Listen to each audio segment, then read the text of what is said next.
Alors ce soir, nous allons parler d'un ouvrage qui est intitulé Témoignages, au singulier. D'ailleurs, tu l'as relevé dans une interview que tu as déjà réalisée avec Wilfried Lubin, qui est donc l'auteur de cet ouvrage.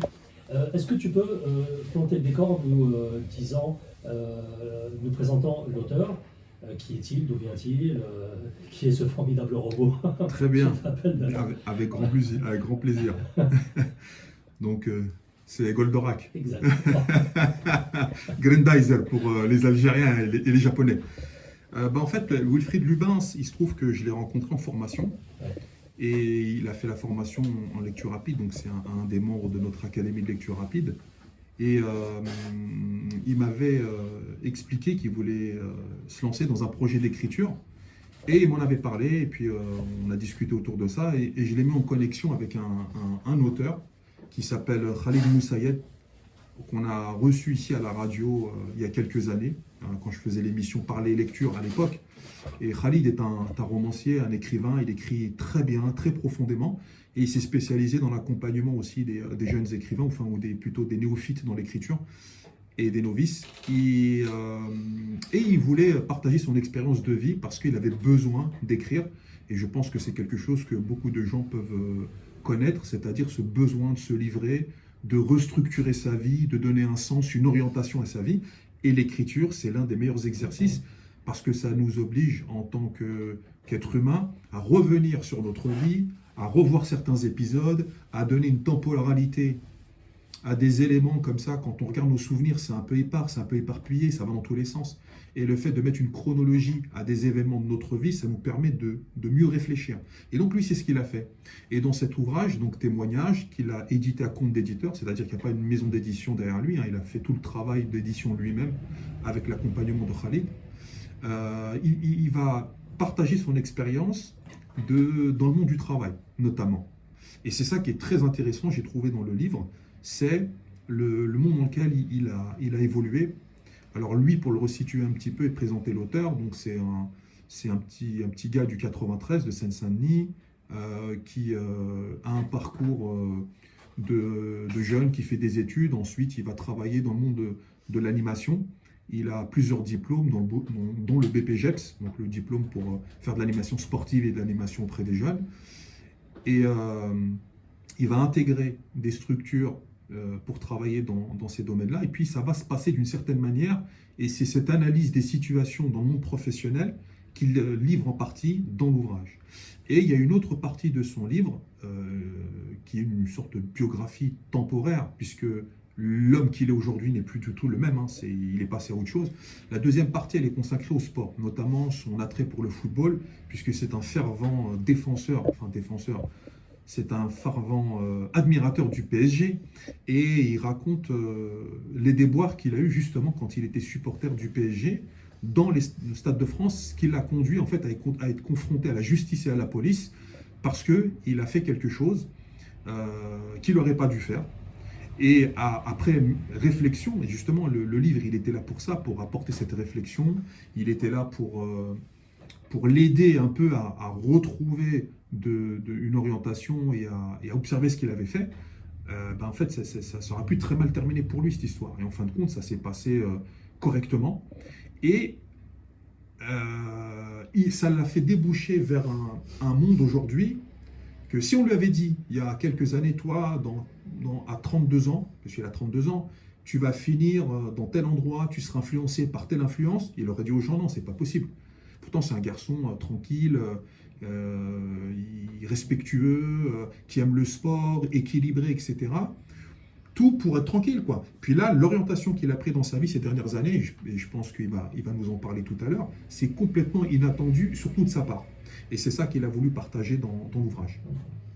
Alors, tu côtoies beaucoup de lecteurs dans ton club de lecteurs. Est-ce que tous ont cette envie à un moment donné de passer à l'écriture? Étonnamment, il y en a beaucoup plus qu'on ne le croit. J'ai l'impression que ça traverse l'esprit de beaucoup de gens, surtout que nous avons l'opportunité à cette époque d'éditer un livre. Aujourd'hui, vous écrivez un texte, vous pouvez même, alors vous faites comme les tricheurs, on ne va pas dire qu'ils sont malhonnêtes, tous du moins, vous dites à ChatGPT de vous rédiger le bouquin, et le bouquin avec Amazon, le jour d'après il sort, en fait, le lendemain il sort. Mais bon, humainement, et puis je pense qu'intellectuellement, c'est pas du tout quelque chose à faire. Parce que ce qui est important dans l'écrit, c'est justement cette introspection, c'est-à-dire ce travail d'aller chercher à l'intérieur de nous, mais qu'est-ce qu'on veut vraiment? Je veux parler de quoi? Je viens combler quel besoin à travers l'écrit? Et puis il faut préciser également que les bons auteurs sont capables de faire passer des émotions à travers l'écrit. C'est ça le but de C'est l'écrit. ça, Le voilà. but de l'écrit, c'est de faire... ChatGPT, non. Bah en fait, si, il sait le faire. Ah bon? C'est sûr, c'est très surprenant. L'intelligence artificielle aujourd'hui est confrontée à tellement de sources d'écrits, d'auteurs, qu'il est capable d'analyser la tournure des phrases. Pour lui, l'émotion, ça reste une information. Pour lui, mais il sait décrire une situation pour créer de l'émotion chez le lecteur. Et les grands auteurs, oui, savent faire ça très bien, parce qu'à la différence d'un ordinateur, on la vit l'émotion. On sait ce que c'est que l'amour, on sait ce que c'est que la haine, on sait ce que c'est que le désespoir, etc. Et il n'y a rien de mieux que des situations de sa vie propre qu'on a vécues pour expliquer ça au lecteur. Et effectivement, il y a de plus en plus de gens aujourd'hui qui ont envie d'écrire et qui passent L'écriture. à l'écriture et qui osent, parce qu'il y a aussi beaucoup de gens qui ont ce syndrome de l'imposteur. Et ça va de pair souvent avec cette envie d'écrire. On se dit, mais j'aimerais bien écrire, mais... Et là, ils commencent à inventer des histoires. Pourquoi? Parce que on a tellement en France cette éducation de la littérature avec des grands auteurs, hein, les grands textes, les classiques qu'on a étudiés dès l'école primaire, encore plus au collège et au lycée. Et on est impressionné par ça et on a l'impression qu'on ne peut pas arriver à ce niveau-là. Le but, c'est pas d'arriver à ce niveau-là. Le but, c'est de resituer ces grands textes dans leur époque respective, hein, de resituer ça, à savoir qu'un écrivain professionnel dont c'est l'activité principale, il en tire un bénéfice. Donc c'est sûr qu'il va écrire des pages, il va prendre du temps. Et puis aussi, il faut faire attention parce que les écrivains, c'est pas quelqu'un qui est tout seul dans une cave en train d'écrire. Il a des professeurs, il étudie, il est, entre guillemets, coaché. Il est coaché. Par exemple, je vous donne un exemple, si vous reprenez un auteur comme Jean Cau. Jean Cau, il a été pris Goncourt pour La Pitié de Dieu, qui est un ouvrage extraordinaire. C'est un des livres les plus magnifiques que j'ai pu lire dans ma vie. Pourtant, Jean Cau, les gens ne connaissent pas du tout. Prix Goncourt. C'est qui Jean Cau? Jean Cau, c'était le secrétaire personnel de Sartre. D'accord, bah oui. Prix Goncourt. Et c'est qui? C'est le beau-père, donc Jean Cau, c'est le beau-père de Modiano qui a été prix Goncourt. Donc ils traînent entre eux en fait. Donc si vous voulez avoir un prix Goncourt, il faut trouver le prix Goncourt de cette année et rester avec lui. Soit vous vous mariez avec lui, soit vous lui donnez votre fils en mariage. Bon bref, c'est simplement pour dire que le mythe du génie qui est tout seul dans sa cave ou dans son laboratoire, ça c'est dans les films ça. La réalité c'est que c'est des gens qui travaillent en groupe, qui travaillent avec cette intelligence collective. C'est ça qui est intéressant. Partage aussi. Tout à fait. C'est pour ça qu'on prend l'exemple de Wilfried Lubin, notre invité qui va nous rejoindre dans quelques instants. Il a envie d'écrire, il ne sait pas comment faire. Il voit quelqu'un qui lit des bouquins. Est-ce que ça aurait pu être n'importe qui? Tu connais pas quelqu'un? Voilà, j'ai un projet d'écriture. Bah si, moi je connais quelqu'un. Il accompagne des écrivains. Peut-être ça va matcher entre vous deux. Je vous mets en relation. Je mets en relation et puis le projet 4 ans pour sortir. 4 ans pour sortir. Donc ce livre, il a mis 4 ans pour l'écrire. Une expérience que j'invite les lecteurs vraiment à découvrir. Pourquoi? Parce que c'est la simplicité. Vraiment, c'est la simplicité. C'est-à-dire que vous avez des tranches de vie qui peuvent vous sembler banales, mais qui soulèvent des questions qui sont extrêmement importantes à chacun de nous et qui nous renvoient tous. C'est pour ça que parfois, quand on me pose la question est-ce que tous les livres méritent d'être lus? Évidemment, il y a des livres qui sont plus intéressants que d'autres. Il y a des livres qui vous transportent plus que d'autres par rapport à la façon d'écrire ou même par rapport aux instants de vie qui sont décrits. Mais en réalité, tout mérite d'être lu parce qu'on ne sait pas, le livre, par exemple, si on prend Témoignage de Wilfried Lubin, on ne sait pas sur qui ça va avoir de l'effet. Peut-être que vous allez le lire, vous allez vous reconnaître dans une situation. Je vais vous donner un exemple à partir du bouquin. Wilfried trouve du travail dans un centre de formation. Et ce centre de formation, c'est une affaire familiale. C'est-à-dire que le responsable du centre de formation, qui est une entreprise qui vend de la formation, notamment aux collectivités territoriales, donc il y a le grand frère, c'est le patron, et il y a la sœur et le petit frère qui gèrent aussi avec lui. Et ils emploient des gens. Et là, donc il y a un théâtre humain que nous vivons tous les jours. Donc il y a Wilfried avec ses collègues qui viennent dans ce théâtre et qui vont travailler pour participer à cette entreprise, pour faire évoluer l'entreprise, mais ça ne se passe pas bien du tout. Et moi, quand j'ai lu ça, ça m'a rappelé des choses que moi j'ai vécues personnellement quand je travaillais dans le privé. Il y a quelques années, c'était à l'époque où Paco Rabanne, il avait dit que Mir elle allait tomber sur la Terre et qu'on allait tous crever et tout ça. C'était l'époque de l'an 2000. Et aujourd'hui, quand on voit le théâtre humain qui se produit dans toutes les entreprises, alors pas toutes, bien entendu, il y a des progrès aussi qui ont été faits de ce côté-là, on ne peut pas s'empêcher de voir l'ambiance et le bien-être au travail. Quand il y a quelqu'un qui n'arrive pas à s'intégrer à un groupe avec ses collègues, quand il y a quelqu'un qui a un patron tyrannique, qui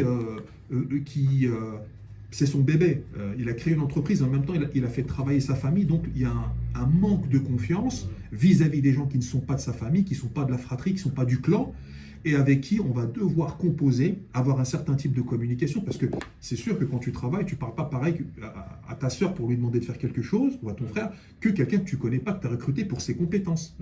Donc ça m'a fait revenir en arrière, et je me suis dit, c'est vrai que quand ça allait pas bien au travail, des fois, tu te rends compte, tu sais pas en fait, tu n'as pas le recul pour savoir, mais qu'est-ce qui va pas en réalité? Est-ce que c'est la façon de parler? Est-ce que c'est l'attitude? Après, tu dis, mais quelle attitude avoir? Comment je fais quand j'arrive dans une entreprise? Je ne sais pas comment faire. Comment je vais m'intégrer? Il faut que j'aille prendre le pot avec les collègues, il faut que je mange avec eux à midi, il faut que je sympathise, il faut que je prenne le café avec eux. Et vous voyez, parfois, des gens, ils ont des comportements un peu étranges au niveau du travail. Ils ne fréquentent pas le groupe, ou alors ils en font des tonnes quand ils sont dans un groupe. Ils surjouent. Et tout ça, c'est du théâtre humain. Bien sûr. Et moi, c'est une question qui est importante de nos jours, et ça ne peut pas nous faire l'économie de repenser à l'histoire du burn-out. Et toute la vague de suicides chez France Télécom. Je ne sais pas si vous vous rappelez à l'époque. Aujourd'hui, France Télécom, c'est un peu comme les responsables politiques. C'est dès qu'il y a beaucoup trop d'affaires à un moment donné, qu'est-ce qu'on fait? On change le nom du parti politique. Et il y a plein d'entreprises aujourd'hui que vous connaissez qui ont des noms, mais si vous cherchez un peu dans l'histoire, il y a eu des affaires ou des histoires comme ça, humaines, tragiques. Et on a eu toute une série de suicides sur le lieu du travail. C'est ça qui est dramatique. C'est sur le lieu du travail. Donc ça, c'est quelque chose qui est traité dans le livre, et que j'ai trouvé très intéressant, et que le lecteur, puisqu'on est tous en activité, peut très bien se rendre compte que ça le concerne, et de se poser les mêmes genres de questions. Et vous allez observer l'attitude du personnage principal, qui est Wilfried lui-même, et son analyse justement du comportement des autres, parce que on peut analyser son propre comportement, mais là on est jugé parti. Mais ce qui est intéressant, c'est de voir le comportement de nos collègues avec qui on travaille, avec qui on partage quand même énormément de temps. Voilà, donc ça constitue une grande partie du livre de Wilfried. Très bien, Mohamed, on va revenir après la pause musicale, en attendant de retrouver notre...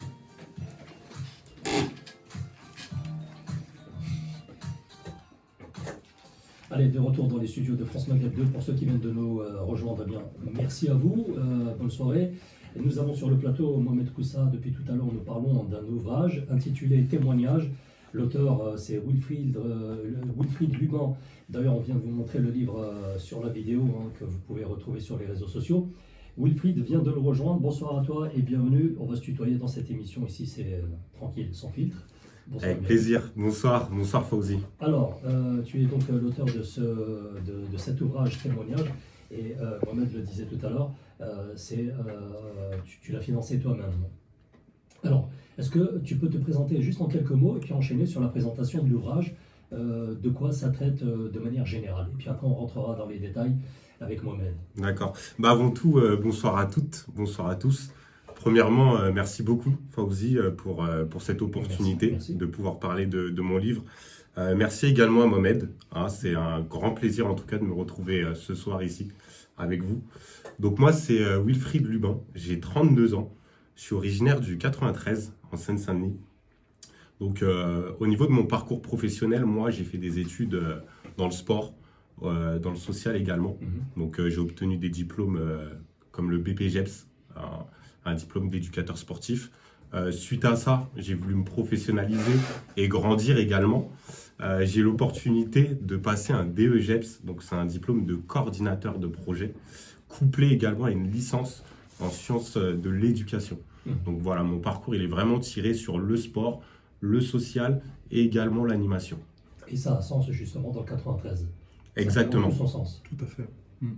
Alors là, on va rentrer un petit peu dans la présentation générale de l'ouvrage.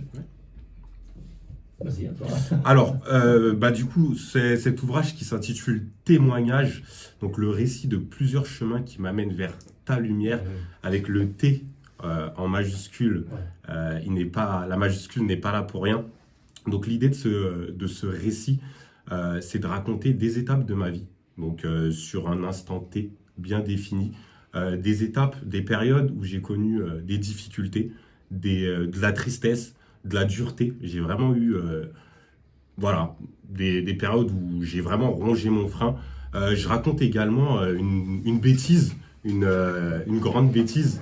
Enfin, des fois, j'ai tendance à la minimiser en disant c'est l'effet papillon, petite cause, grosse conséquence. Mais finalement, effectivement, sur le coup, ça a été une bêtise qui m'a vraiment mis en difficulté, qui m'a vraiment fait traverser en fait un chemin que je n'aurais même pas imaginé traverser.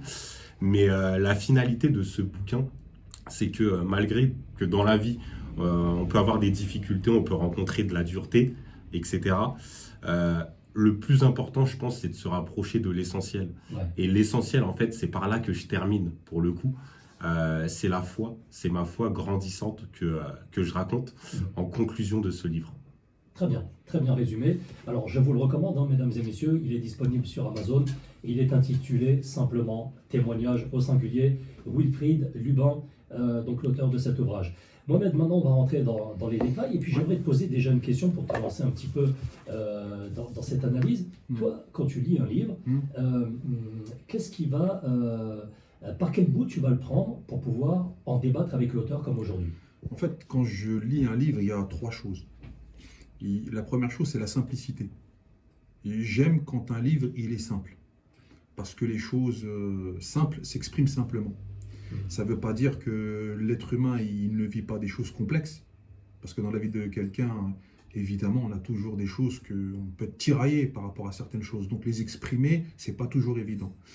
La deuxième chose, c'est la structure du livre. Ouais. Je fais attention énormément à la façon dont le livre il est organisé et dont les idées sont hiérarchisées. Ça, c'est le prof qui parle, parce que sinon, après, je mets des mauvaises notes aux élèves, aux écrivains qui ne mettent pas une bonne hiérarchie. Et après, la troisième chose, mais qui, moi, me touche particulièrement, c'est le style littéraire. Le style littéraire, parce que je suis un grand lecteur. J'ai lu énormément, donc à force de forger, tu deviens forgeron. Nécessairement, à force de lire des livres, tu deviens sensible à certaines façons de raconter et d'exprimer notamment les émotions, mais pas que, même les situations, les endroits, les personnages, etc. Voilà, moi, c'est un peu mes grilles d'analyse, surtout quand je vais préparer une émission, on reçoit un invité. Moi, habituellement, je fais de la lecture rapide. Si je sais que l'invité ne va pas venir, que je n'ai pas affaire à l'auteur, le livre, je le plie, je le lis très rapidement. Mais si je sais que l'auteur, il est là, bon, il y a un respect quand même. Il y a un respect, il y a une exigence. Et que si je veux lui parler de certaines choses, il faut que je m'assure d'avoir bien compris le contenu du livre. Comme l'auteur qu'on a reçu la semaine dernière, Jamel El-Amri, sur le livre Les musulmans et leur place dans l'histoire de France, qui est un livre extrêmement complexe, parce que c'est un livre d'histoire, c'est des chroniques historiques, c'est des événements historiques, il y a un petit peu d'analyse aussi, mais c'est des faits qui s'enchaînent, c'est plutôt sec, mais il a fait l'exploit de bien l'écrire. Dans le livre de Wilfried Lubin, Témoignage, c'est raconté simplement, mais c'est cette simplicité, moi, qui m'intéresse. Parce que, c'est ce que je disais dans la première partie de l'émission, on a toujours l'impression qu'il faut être Victor Hugo pour écrire. Non, il n'y a pas besoin d'être Victor Hugo. On est Wilfried Lubin, on écrit en fait. Et Wilfried Lubin, il raconte Wilfried Lubin. Il n'a pas besoin de jouer un rôle.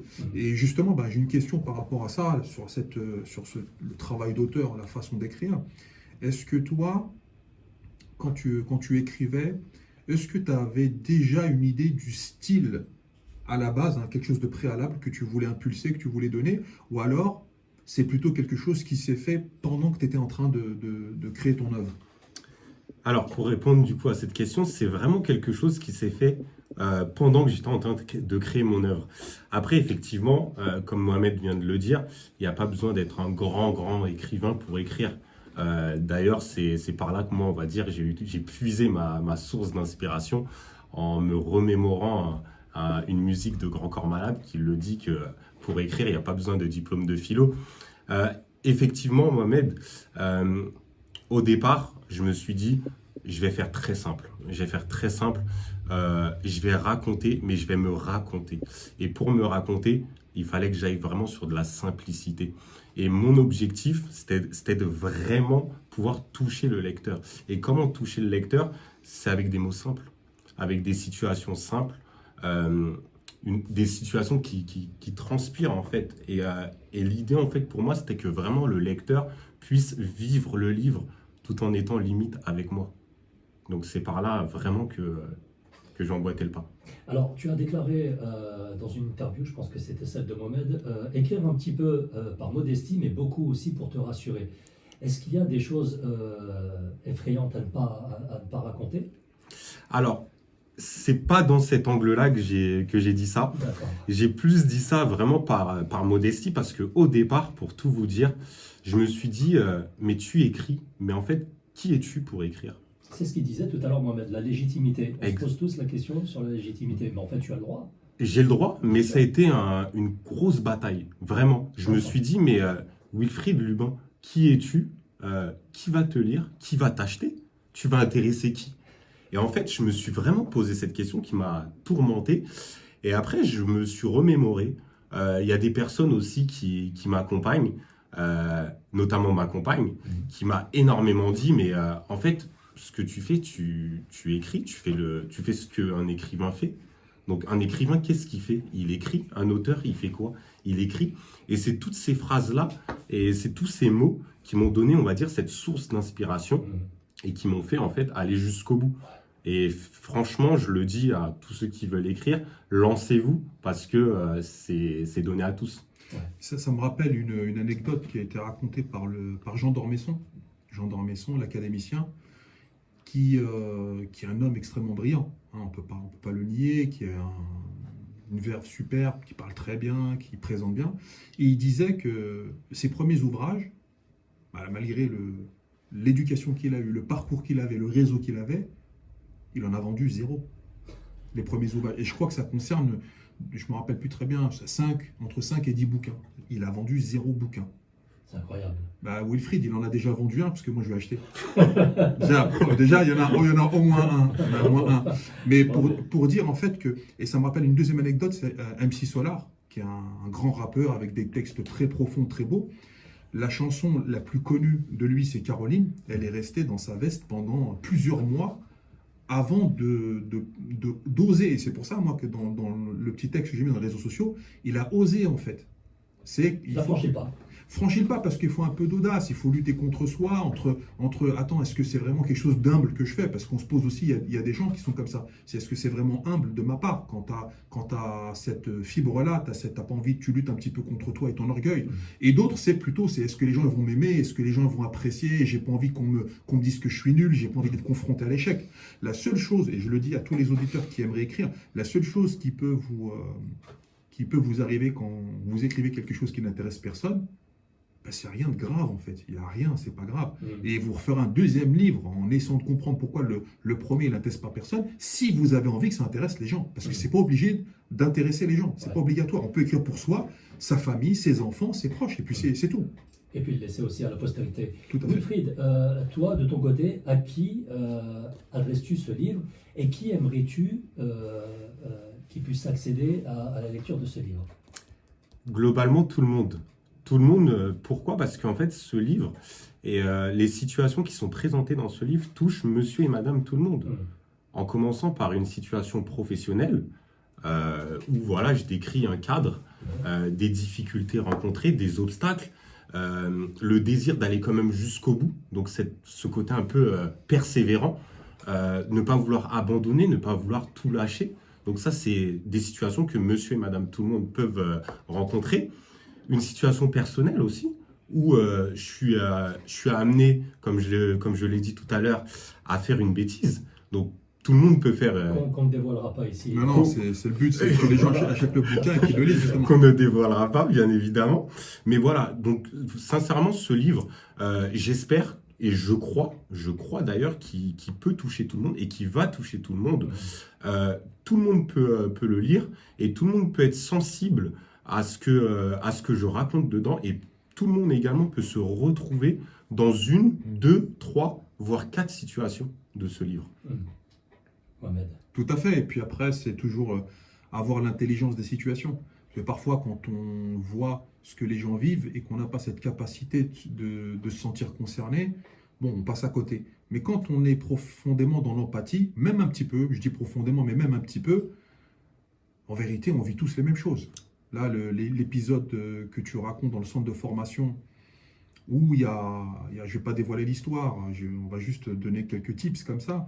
Cette histoire avec le responsable du centre de formation, où ce manque de communication, ce froid, on sent le froid, on sent la personne tyrannique de son côté qui a une volonté de contrôle extrême. Et toi, justement, c'est quelque chose qui te gêne. Notamment, moi, mon analyse personnelle, je pense que c'est ce côté le respect. Le fait de ne pas respecter, de pas... parce qu'on peut parler de différentes manières, on peut tutoyer, on peut vouvoyer, on peut parler beaucoup, on peut parler un petit peu. Mais si on le fait avec respect, ça passe toujours. Ça passe toujours. Et le respect, c'est quoi? C'est l'acceptation de l'autre. Et toi, justement, qu'est-ce que tu penses de cette valeur, de cette notion? Est-ce que c'est ce que tu as voulu mettre en exergue dans cet épisode-là, ou c'était autre chose? C'est exactement ça. Tu as mis le doigt j'ai sur... bien lu. Exactement. Tu as mis le doigt sur un très très bon aspect. Parce qu'effectivement, durant cette période-là que tu cites, Mohamed, j'ai très clairement ressenti un manque de respect. Et je vais même aller plus loin, un manque de considération. Et c'est ce manque de considération qui m'a extrêmement touché. Notamment moi qui venais du milieu associatif. J'ai travaillé une dizaine d'années dans un club de foot où j'étais très loin du milieu des entreprises, etc. Je passe le diplôme supérieur, j'arrive dans ce milieu-là. Enfin, d'un coup, c'est un grand saut déjà pour moi. Et puis, je suis confronté à ce type de situation. Et effectivement, j'ai vraiment été pris par ce manque de respect qui m'a vraiment tiraillé. Composer avec, ce fut très très difficile et les mots sont pesés. Donc vraiment, ça a été une période très très compliquée par rapport à ça. Vraiment. Tu es resté longtemps? 18 mois. Donc 18 mois, oui, effectivement, le temps de mon alternance, parce que du coup, je passais un DEGEPS et une licence. Oui. Donc le temps de boucler tout ça, il a fallu très vite que je me dise, Wilfried, là, il faut que tu ailles chercher tes 2 diplômes. En fait, là, tu es là pour tes 2 diplômes. T'étais obligé très clairement. De toute façon. Voilà. Alors, aujourd'hui, avec le recul que j'ai et l'expérience, je ne sais pas, en toute objectivité, si je serais resté. Enfin, si cette situation m'arrive actuellement. Ouais. Mais à l'époque, effectivement, j'avais 2 yeux pour ces 2 diplômes. Et je me suis dit, tu es obligé de finir ton alternance. Tu es obligé d'aller au bout. Pour obtenir ces 2 niveaux de qualification. Et est-ce que ça forge justement d'avoir de telles rivalités, expériences dans le milieu professionnel? Quelque part, oui, même si je suis de ceux qui disent qu'il n'y a pas besoin de se prendre une gifle pour pouvoir progresser. Mais effectivement, ça forge. Parce que on se dit quelque part que le monde du travail, c'est pas le monde des bisounours. Exactement. On rencontre des difficultés, on rencontre des gens qui ne veulent pas forcément du bien, on rencontre des collègues avec qui il faut composer, et tout ça, mis bout à bout, on se dit que c'est le vrai monde, c'est la vraie vie. Dire que c'est un monde de requins, peut-être pas, mais ça reste quand même un milieu difficile, et il faut se faire sa place. Voilà, faut bouger des coudes et il faut s'imposer. Et parfois, on rencontre ce type de difficultés. Est-ce qu'il n'y avait pas l'aspect stéréotype dans cette équipe-là? Est-ce que peut-être que, enfin, je ne sais pas si tu as eu un problème avec une personne ou toutes les personnes, mais est-ce qu'il n'y a pas un problème de stéréotype? C'est-à-dire que il est comme nous, il n'est pas comme nous. Il boit du café, ou alors nous buvons du café et lui non. Nous, on traîne à la machine à café, lui non. Lui, il est plutôt foot et nous, on est plutôt rugby. C'est-à-dire la culture, cette espèce de culture d'entreprise que lui, il n'aurait pas intégrée, c'est ça? Que lui, il n'aurait pas intégré ou que les autres auraient perçu différemment. Ouais. C'est-à-dire que tout de suite, il est catalogué comme ne faisant pas partie de notre groupe. Ouais, c'est ça. Est-ce qu'il y avait un petit peu de ça aussi? Peut-être. Je ne saurais l'expliquer ou dire oui de manière affirmative, mais c'est peut-être pas à exclure. Je ne l'ai pas ressenti en tant que tel, mais c'est quelque chose qui n'est peut-être pas forcément à exclure. D'accord, d'accord. Alors quand on écrit comme ça, c'est ton premier ouvrage, hein, donc pas d'expérience précédente. Quand on écrit de cette manière, comment on s'y prend? Est-ce qu'on fait appel à des gens qui ont plus ou moins de l'expérience ou est-ce qu'on se jette, on met tout en vrac comme ça sur des feuilles? Alors, c'est pour tout vous dire, dans un premier temps, mais mon premier jet, je l'ai fait tout seul. Donc vraiment, j'ai, on va dire, 80% du livre que vous voyez actuellement et qui est en vente, je l'ai écrit tout seul, dans un premier temps. Et dans un deuxième temps, j'ai fait appel à un professionnel, un écrivain professionnel. Il est connu à la radio, hein, parce qu'il est déjà intervenu pour... je ne sais plus si c'était un recueil de poèmes qu'il avait fait ou un de ses romans. D'accord, Ouais. d'accord. Ouais. Donc, Khalid qui Moussaïed. s'appelle Khalid. Khalid Moussaïed. bien sûr. Moussaïed. Ouais, ouais. Et voilà, du coup, c'est lui qui m'a fait un gros travail, un énorme travail sur ma structure. Mohamed, tout à l'heure, il parlait de structure. Et effectivement, en fait, moi, je manquais de structure. J'écrivais un petit peu comme je parlais. Il n'y avait pas forcément de lien entre les différentes situations. Et il a fait aussi un gros travail sur la temporalité. Parce qu'effectivement, je parlais de certains sujets, on va dire en 2013, plus loin dans le livre, je revenais dessus. Et lui, en fait, il me disait, mais là, le lecteur, il se perd, Wilfried. Le lecteur, il comprend pas. Il y a un très gros vide entre ce que tu racontes au départ et ce que tu racontes à la suite. Donc, vraiment, il a fait un gros travail là-dessus. Et également, un gros travail sur l'orthographe, pour le dire. Et voilà, donc il m'a accompagné sur tout ça, jusqu'à la réalisation finale et la sortie de l'ouvrage. Donc sur tout ce qui est mise en page, mise en forme sur Amazon KDP, etc. Voilà, j'ai totalement fait appel à lui et il m'a accompagné. Alors c'est vrai que dans le milieu professionnel, beaucoup de problèmes peuvent surgir. Hein, on a vécu la période de suicide, comme tu disais tout à l'heure, à France Télécom à l'époque. Des gens se suicidaient parce qu'ils allaient au travail avec la boule au ventre, etc. Est-ce que cet ouvrage peut servir de filet de sauvetage à certaines personnes qui seraient au bord du burn-out, comme on dit, ou alors prêts à faire une bêtise aussi irréparable? Parce que à force de rencontrer des difficultés, c'est bien de trouver quelqu'un qui vient nous donner des conseils salvateurs, comme toi par exemple dans l'ouvrage. Exactement, Fawzi, là tu as mis le doigt sur un très bon sujet. Je pense que il y a deux lectures.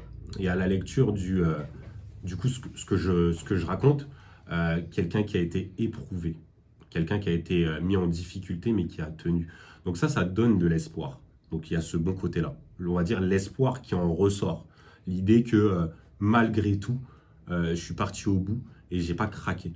Et ça, franchement, je rends gloire à Dieu pour ça. Parce que 18 mois en plus. Voilà, ça n'a vraiment pas été compliqué.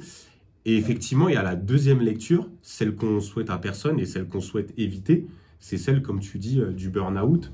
La personne qui est sur un trop-plein et qui en vient à disjoncter, à craquer littéralement, et qui en vient malheureusement à faire une bêtise. Alors, soit pour lui, ou ce qu'on ne veut pas espérer pour sa famille ou autre. Donc effectivement, j'espère que par la lecture de celui-ci, cet ouvrage peut être un vecteur, on va dire, de bienfaits pour éviter, on va dire, tout type de problème. Ouais. Et puis certains pourraient se dire, finalement, je ne suis pas tout seul. Wilfried l'a vécu.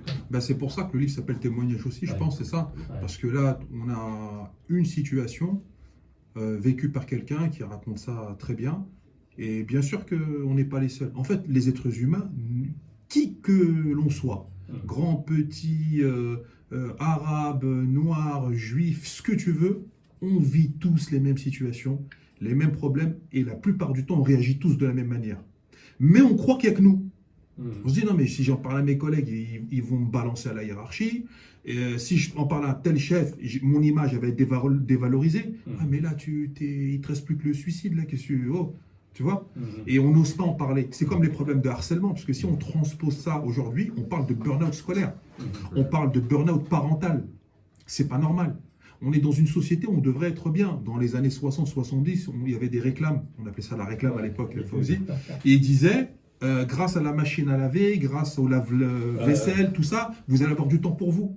Aujourd'hui, on a des voitures, machine à laver, lave-vaisselle, Netflix, Elon Musk, PayPal. Et en fait, on n'a même pas le temps. Et après, alors, c'est pas le cas pour tout le monde, mais tu vas au boulot, et au lieu que ça participe à ton épanouissement, c'est en train de te détruire à petit feu. Ouais. Donc là, je trouve que le titre, pour le coup, il est bien représentatif du contenu du livre et de cette expérience qu'il partage. Et c'est un beau témoignage et que des gens vont dire finalement, tout à fait, je ne suis pas tout seul. Ouais. Et c'est pas moi le fautif, en fait. C'est pas que de ma faute. Il y a des gens, ils sont pas gentils. Il y a des gens aussi qui souffrent beaucoup et cette souffrance, ils la transmettent aux autres. Ils ne savent pas comment l'exprimer, donc ils sont méchants, ils parlent mal, etc. Mais c'est que des gens qui souffrent. Ah ouais. Qu'attends-tu de ce livre, Wilfried?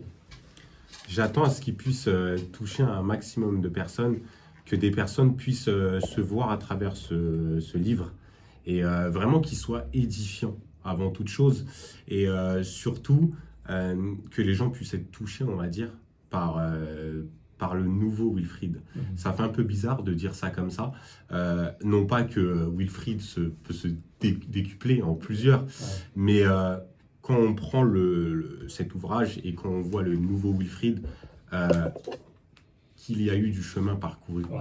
Et en fait, j'ai vraiment envie et j'attends que les gens puissent voir à quel point, on va dire, ce dernier chapitre a changé ma vie, et qu'ils puissent se dire que malgré les difficultés, malgré le ciel gris que j'ai pu avoir, que j'ai pu traverser, vient toujours le ciel bleu à la fin. Très bien, on va marquer une pause musicale publicitaire et puis on revient juste derrière pour continuer et terminer cette émission. Ça va? Ouais, super. Super. Après,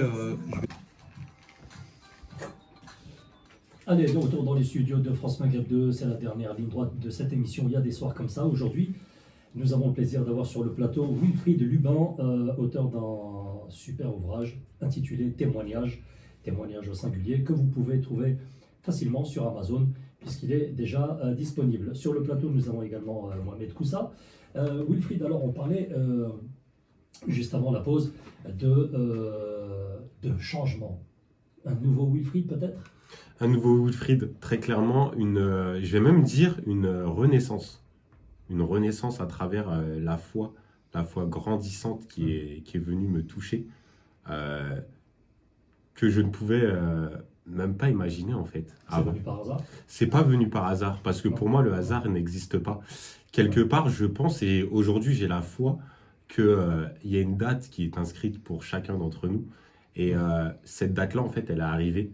Elle n'est pas arrivée par hasard, elle est arrivée dans les temps. Et il a peut-être fallu, c'est même pas peut-être, il a fallu que je traverse ces moments-là pour que je puisse justement me rapprocher de choses simples, de choses essentielles et aujourd'hui de choses fondamentales. Il a fallu que Wilfried soit prêt. Voilà. Tout à fait. Mohamed. Alors, on a organisé un petit quiz aussi pour gagner un livre, puisqu'on voulait vous partager ça à tous les auditeurs, notamment les maîtres des clés, les gens qui suivent notre travail et les ateliers de lecture. Donc 3 petites questions très rapides dont les réponses ont été parsemées durant ce qu'on a dit depuis tout à l'heure. Alors, je vais poser 3 questions. Répondre sur trois questions, voilà, tout à fait. Donc, il y a à répondre par mail et puis le gagnant remportera le livre Témoignage de Wilfried Lubin. Première question, c'est... Je sais pas, t'as pas un effet spécial à Steven Spielberg. Alors, première question, c'est de quel département est originaire l'auteur Wilfried Lubin? Ou dans quel département habite-t-il? Première question. Deuxième question, c'est le 93. Deuxième question. On est gentil quand même, Fawzi, c'est pas non plus. Deuxième question, c'est il a été responsable, entraîneur dans un club de quel sport?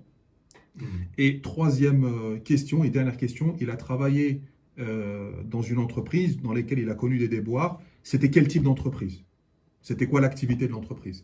Voilà, donc pour répondre à ces trois questions, vous envoyez un mail simplement à l'académie, vous allez sur le site internet, il y a le mail de contact, donc mkacademy.net, et vous répondez à ces trois questions, et vous repartirez avec le livre de Wilfried Lubin, Témoignage. Très bien, on va laisser le mot de la fin à Wilfried alors. Pour finir déjà, merci. Merci beaucoup pour l'opportunité, l'opportunité de pouvoir parler de ce livre. J'espère du fond du cœur que ce livre sera compris, on va dire, avec une compréhension haute. Quand je dis haute, c'est-à-dire que ne pas simplement le prendre comme allez, je vois le premier chapitre, c'est juste son CV. C'est juste quelqu'un qui nous parle des problématiques qu'il a rencontrées, etc. Mais vraiment le prendre comme une finalité, en fait, la finalité de l'histoire, quand je parle de ma foi.